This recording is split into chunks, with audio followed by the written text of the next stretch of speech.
Is the world going into a water crisis? It certainly seems that way. The U.S. government predicts that by 2025, 60% of the world's landmass and 40 of our 50 U.S. states will experience water shortages, some of them extreme. The U.S. intelligence community sees worldwide water shortages as a major national security risk. Water scarcity helped trigger the Syrian civil war and has been a key reason why Africans have migrated in large numbers to Europe. More of this can be expected. But there is cause for optimism, and it comes from a very unlikely place, a country in the middle of a desert. That country is Israel. Compelled by necessity and powered by remarkable technological innovations, Israel has become the world's water superpower. By reusing wastewater, by making desalination affordable, by rethinking irrigation, and by developing an array of sophisticated water conservation techniques, Israel not only has a sufficiency of water, but an abundance of it. What Israel has done, other nations can do too, including its Mideast neighbors. And while it's a lot to hope for, cooperation on water issues could become the basis for cooperation on other issues as well. For Israel, an obsession with water is not new.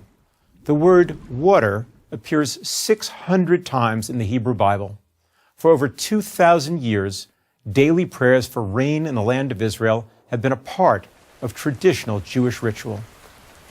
For the founders of the modern state of Israel, water was not only a daily concern, but a paramount question of future survival. Vast quantities of water would be needed for the millions of immigrants who would make their way to the new country.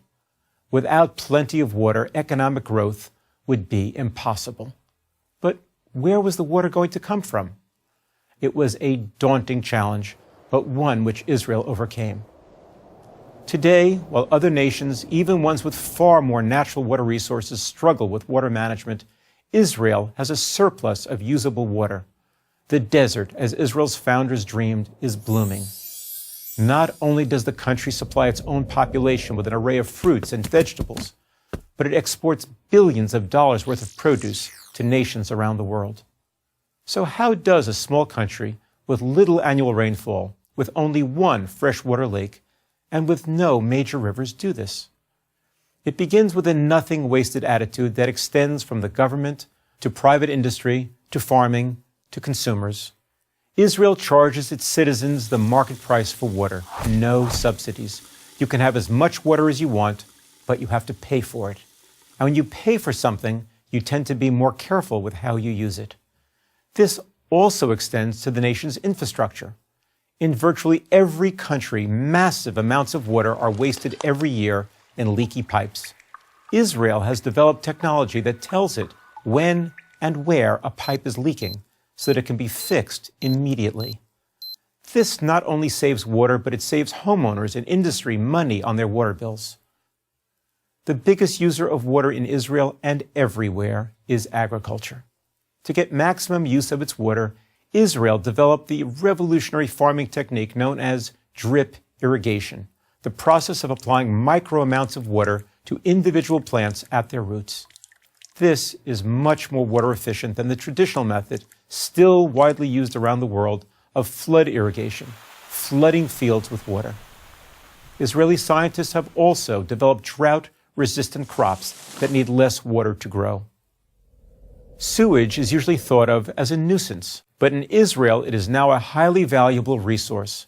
Israel takes nearly all of its sewage, treats it to an ultra-pure level, and then reuses it in agriculture. No other country utilizes sewage as comprehensively as does Israel. Israel has also pioneered the use of desalination, turning seawater into drinking water. Once it was thought to be prohibitively expensive, no longer. Israel built 5 giant desalination plants along its Mediterranean coast that together provide the equivalent of 80% of the water piped into Israeli homes. Putting all of these practices and techniques together, Israel has grown into a water superpower as well as a global center of water innovation. As the world grows drier and thirstier, those who want solutions will look to a little country in the middle of a desert for answers. Israel is ready with them. I'm Seth Siegel for Prager University.